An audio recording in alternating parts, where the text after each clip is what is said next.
Hey, it's Trent from Best of US Investors and QQQTrades.Club. Check out our both channels, a newsletter, and our updating website come middle of July for Best of US Investors. In this video today, I'm going to share with you my trading plan for Tesla for next week. Now, next week is a short week, so this will be very interesting week to be trading in. All right, this is a chart of Tesla going back to basically a year, August of last year. And what I want to show you, as you can see, I've broken this thing up into basically a grid. And it's sort of based on this whole T theory that was written, a paper was written on it back in 1997, if you can check that out. There you go. And so I started thinking about, after reviewing this T theory and having some good success last week with this approach, I decided to start breaking down my charts every weekend on what I was planning to trade. So what I've done is I have drawn vertical line or horizontal lines at every point of resistance and support, as you can see in here.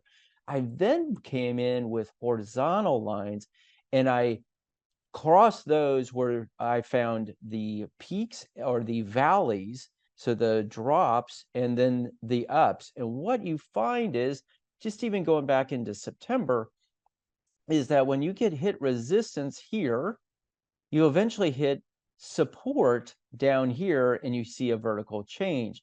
Well, it's, if you think of a T, there's a left and right side of the T. And what I'm using is, once it hits the support, in this case, back in September of last year, it hit support, it bounced around for 2 days, and then it went to the right side of the T and has started to move up, back up towards resistance, where it then failed. It didn't break through, it failed, and it started heading downward, and it kept on going down, down, down into October of last year. And it basically bounced a bit, went down, hit support, and then started moving up again, or created support, because everything after it is future, right? So anyway, so it created support and started moving up, but it went up and started moving towards a resistance line that was more created in September. Or yeah, was that September? No, the 1st of October, 3rd of October.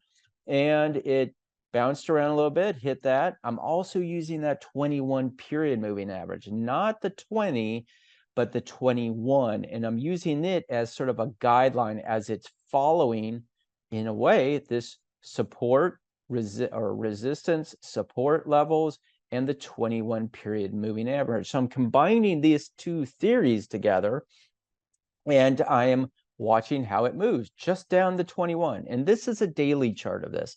It dropped to its lowest in the 1st of 2023, so January of 2023, where it bounced around for a little bit.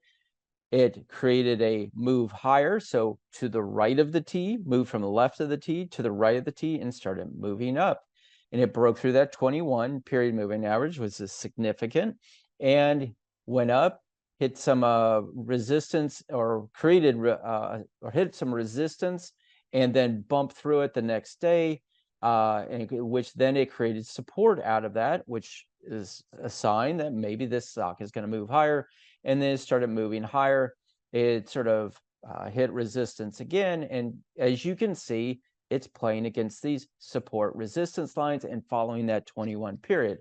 So fast forward to this week, this past week, and we have basically a similar situation where market ran up, it got exhausted here, and I probably could go look at a MACD or a slow stochastic. I prefer to use slow stochastic, and money flow indexes, because money flow is what moves stocks higher and lower. And so we had this exhaustive period. The market got exhausted on June 20th and moved down, but it hit support, because support was crazy enough, created back in October, November of last year.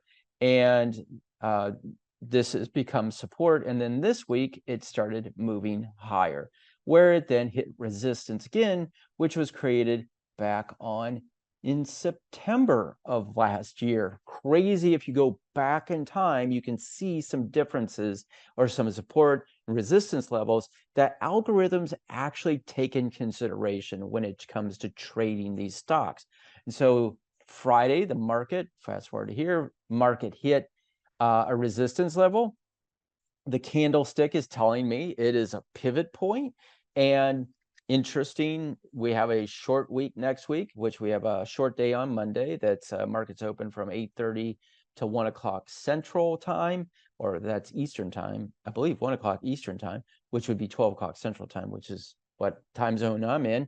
And I'm interested to see, because it'll be low volume because it's a shortened week because of the 4th of July weekend. And then Tuesday we're closed.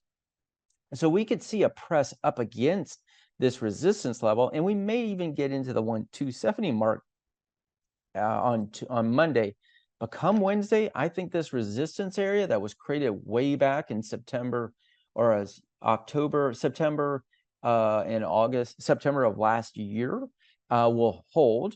And so what I'm planning to do is, if it holds there, I believe we're going to see a turn down towards this 242 mark, or actually, yeah, 241 mark or 240 mark. And so if we do hit resistance and this stays resistance, I will most likely buy a put on this. One contract, won't allocate too much of my capital because I may be wrong. I'll keep my stops really close within basically 1% of my overall capital. I don't want to lose because I don't want to get wiped out of this thing. And then a move lower. And my target is that 240 mark. Now, if it blows through the 21 and that 240 mark, well, the next stop is 208. And that would be an incredibly profitable trade. That's my trade strategy for the coming week of 4th of July. Have a great weekend. Take care.